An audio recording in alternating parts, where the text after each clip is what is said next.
Jewish tradition has identified what we call in Hebrew midot, measures, traits, virtues like responsibility, trust, patience, mercy. We each have these midot. Like DNA, they're imprinted on our souls. But also, like DNA, some more readily express themselves in each of us, and some need a little more nurturing. It differs from person to person and trait to trait. Yet with intentionality and practice, we can help all of them to grow. That process of developing our midot to expand and deepen our sense of spirituality is called musar. The URJ has a musar text study for each of the midot, and I'll post a link to that series of studies in the reference notes below this. But the book that I picked up off my shelf this week, which is this, takes a different approach. There's a 1,000-year-long history to the study of these midot, and an even longer history to Parashat HaShavua, the study of the weekly Torah portion. By identifying one central midah for each Torah portion, the Musar Torah commentary merges these two approaches to Jewish study together into one. So I picked it up this past Shabbat when one of the two portions for the week, there was a double portion for the second week in a row on the Hebrew calendar this year. One of the portions was Kiddushim, the beautiful, inspiring, central holiness code. There are highlights from this beautiful portion in our prayer books in Mishkan Tefillah. If you happen to have your own copy of the book at home, it's on page 249. But there is a free online version of Mishkan Tefillah, and I'll post a link for that resource as well. Here are some of the highlights that we pull out from the portion regularly.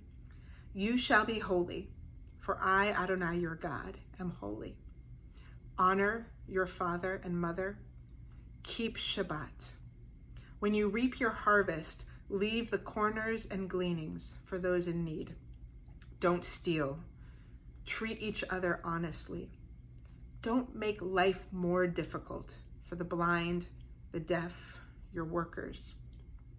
It truly does read like the Torah's greatest hits.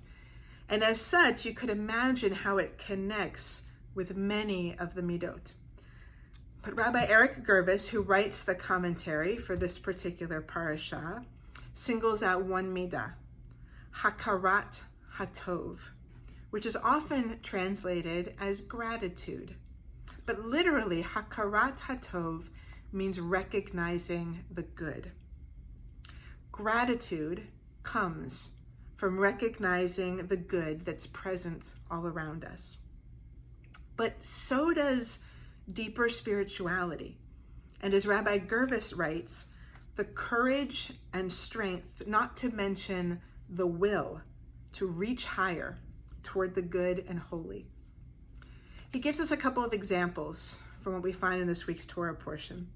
For instance, leaving the corners of our fields for those in need, which is a form of tzedakah, of righteous giving. But it's not just that tzedakah is an extension of myself to others, a beautiful idea and principle, but there's an inherent recognition of the good that we are so fortunate to have when we then share it with others. It's the approach that my family takes around our Shabbat table. We give tzedakah, we each have at least a coin by us before we begin our Shabbat meal. And with each coin, when we put it into the box, we each take a turn saying something or some things for which we're particularly grateful from the week that's passed. It is amazing how much, when we pay attention to what is good in our lives, it does motivate us to want to share it with others. Another example, love your neighbor as yourself. The Torah says so many times, including in this parasha. Of course, that's easier said than done. To do it, we need to recognize the good in our neighbors. And that's a benefit to both of us. Remember, the Torah tells us to love our neighbor, It tells us to love our enemy. It doesn't tell us to love our friends. Presumably, we already see the good in them. The Torah pushes us to extend our ability to recognize the good further. It'd be easy to draw a connection to our current situation by saying that developing the midah of hakarat hatov encourages us to look for bright spots, silver linings, the good in what is inarguably a fundamentally bad situation right now. But I think there's an equally, if not more, profound lesson here for us. To do hakarat hatov, to recognize the good in ourselves. Because look at us. None of us asked for or wished for this reality that we're in right now. But we're learning. We're learning something about us. We're creative. We're flexible. We're far more adaptable and innovative than we might have ever thought we were or could ever be. Mishkan HaNefesh, our High Holy Day prayer book, has made Hakarat HaTov a part of our Yom Kippur liturgy.